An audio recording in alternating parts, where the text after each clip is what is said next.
আলাপ কি জমে উঠল, না আলাপ বদলে গেল প্রলাপে। বন্ধুরা, আমি মিঠুন, তোমাদের সবাইকে স্বাগত জানাই তোমাদের নিজস্ব চ্যানেল মিঠুন মুভি জাদুর প্ল্যাটফর্মে। গুরুজনদের জানাই আমার প্রণাম, ছোটদের জানাই আন্তরিক ভালোবাসা এবং শুভেচ্ছা। আজকে কথা বলবো আলাপ নিয়ে, আলাপ সিনেমাটা নিয়ে। আমার কেমন সিনেমাটা লাগলো, আমার ব্যক্তিগত মতামত আজকে তোমাদের সঙ্গে শেয়ার করব।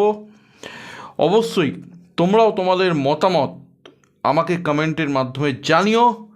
দেখতে থাকো তোমাদের নিজস্ব চ্যানেল মিঠুন মুভি জাদু, সঙ্গে থাকো, সাথে থাকো।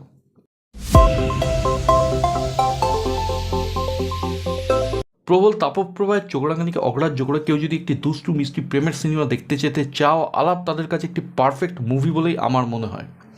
2 ঘন্টা 10 মিনিটের এই আলাপ সম্বন্ধে জানতে গেলে আমাদেরকে প্রথমেই আলাপ করতে হবে মুভির দুটি প্রধান চরিত্র, পাবলো মজুমদার মানে আবির চট্টোপাধ্যায় এবং অদিতি রয় মানে মিমি চক্রবর্তীর সাথে। পাবলো এবং অদিতি দুজনেই একটি ফ্ল্যাটে থাকতে শুরু করেন। দুজনেই আইটি সেক্টরে কর্মরত, কিন্তু এক ফ্ল্যাটে থাকা সত্ত্বেও একে অপরের সাথে তাদের দেখা হয় না, কারণ পাবলোর নাইট শিফটে কাজ থাকে এবং অদিতির ডে শিফটে। পাবলো যখন নাইট শিফটের কাজ শেষ করে তার ফ্ল্যাটে ফিরে আসেন, তখন অদিতি অলরেডি তার কর্মসূত্রে রওনা দিয়ে দেন। এইভাবেই চলতে থাকে তাদের জীবন। তাদের মধ্যে যোগাযোগের মাধ্যম বলতে চিরকুট। এইভাবেই গড়তে থাকে একটি অদৃশ্য সম্পর্ক। কী হবে এই সম্পর্কের পরিণতি, সেটা জানতে গেলে তোমাদেরকে বড় পর্দায় অবশ্যই দেখতে হবে মুভিটি।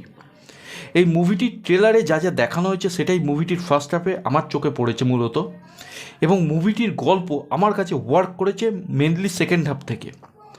পারফরমেন্সের যদি কথা বলি, আবির এবং মিমির পারফরমেন্স যথেষ্ট প্রশংসার দাবি রাখে। প্রেমেন্দ্র বিকাশ চাকি এই মুভির পরিচালক, এবং তার মুভিতে যেরকম কমেডি থাকে সেই তুলনায় এই মুভির কমেডিগুলো যথেষ্ট ভালো এবং স্মার্ট। এই মুভির বাকি যারা কলাকুশলী আছেন, যেমন স্বস্তিকা দত্ত, কিঞ্জল নন্দা, প্রত্যেকেই তাদের জায়গায় যথাযথ। এই মুভিতে একটি চরিত্র আছে আবির চট্টোপাধ্যায়ের ফ্ল্যাটের সামনে, মানে সামনের ফ্ল্যাটে একজন প্রতিবেশী ভদ্রমহিলা আছেন, তার আবির চট্টোপাধ্যায়ের ব্যক্তিগত জীবন নিয়ে বেশি কৌতূহল। সেই চরিত্রটি আমার কাছে বিরক্তির কারণ হয়ে উঠেছে। সেই চরিত্রটি যদি না থাকতো, আমার মনে হয় না খুব একটা লোকসান হতোই মুভিটির ক্ষেত্রে। মুভির গানগুলো যথেষ্ট ভালো। অনুপম রায়ের মিউজিক কিন্তু প্রশংসার দাবি রাখে। ব্যাকগ্রাউন্ড মিউজিকের যদি কথা বলি, প্রবুদ্ধবাবু বেশ ভালোই কাজ করেছেন। ক্যামেরার কাজ, সিনেমাটোগ্রাফি তার নিজের নিজের জায়গায় প্রশংসার দাবি রাখে। ওভারঅল আলাপ একটি ডিসেন্ট ওয়াচ। এই মুভিটি আমাদের 90-এর দশকের সিট তুম অথবা বাংলা মুভি হঠাৎ বৃষ্টির কথা মনে করিয়ে দেয়। সেই মুভিগুলোতেও কিন্তু না দেখে প্রেম একটি সম্পর্কর কথা কিন্তু বলা হয়েছিল। এই মুভির ক্লাইম্যাক্সটা কিন্তু যথেষ্ট আনইউজুয়াল। ক্লাইম্যাক্সটা দেখার পর এটাই মনে হয়েছে এরকম ক্লাইম্যাক্স হয়তো না হলেই ভালো হতো। তবে 2014 সালে একটি মুভি হয়েছিল আসা যাওয়ার মাঝে, সেই মুভির গল্পের সঙ্গে এই মুভির অনেকে মিল পেতে পারো। আবার অনেকে এটাও দাবি করছো বাংলাদেশের একটি বিখ্যাত নাটক রুমমেটের সঙ্গে নাকি এই মুভিটির বেশ ভালো রকমের মিল আছে। তবে রুমমেট আমার যেহেতু দেখা নেই, এই ব্যাপারে আমি কোনো ব্যক্তিগত মতামত করব না। তবে তোমরা যারা রুমমেট এবং আলাপ দুটো মুভি দেখেছো, আমায় কমেন্টের মাধ্যমে জানিও যে এই তথ্যটা সত্য না সত্য নয়। ওভারঅল আলাপ আমার কাছে একটি ডিসেন্ট অ্যাটেম্প্ট লেগেছে। এটা এমন একটা মুভি নয় যেটা না দেখলে বিশাল ক্ষতি হয়ে যাবে, কিন্তু এমনও মুভি নয় যেটা দেখা মানেই সময় এবং পয়সার বরবাদি। সুতরাং আলাপ তোমরা চাইলে দেখতেও পারো, অথবা পরবর্তীকালে ওটিটি বা টেলিভিশনের জন্য ওয়েট করতে পারো।